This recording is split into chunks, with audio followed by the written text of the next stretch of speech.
రాజేశ్వరి, రాజీ darling, ఓ ఎక్కడున్నావా? అమ్మగారు చాలా కోపంగా ఉన్నట్టున్నారు.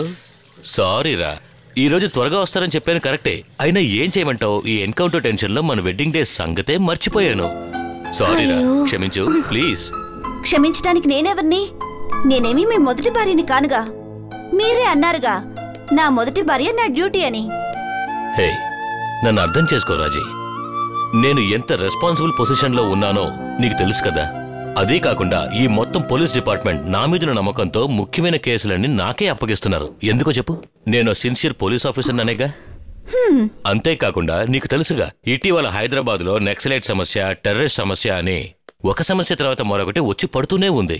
ఇవాళ కూడా కొంతమంది టెర్రరిస్టులని ఎన్కౌంటర్ చేసి చంపేశాను తెలుసా.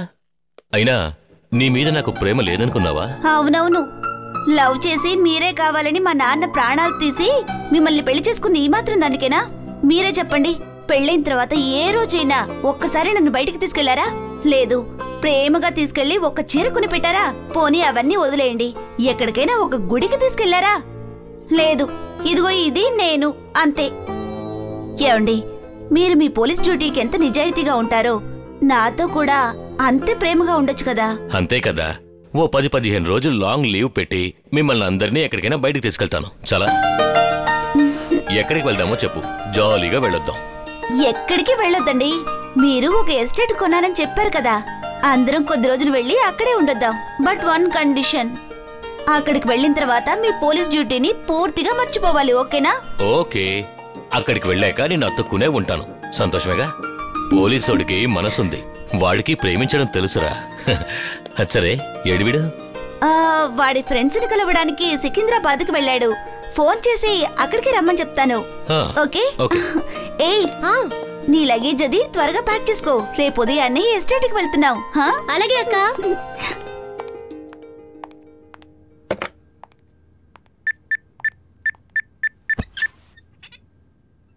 హాయ్ వదినా.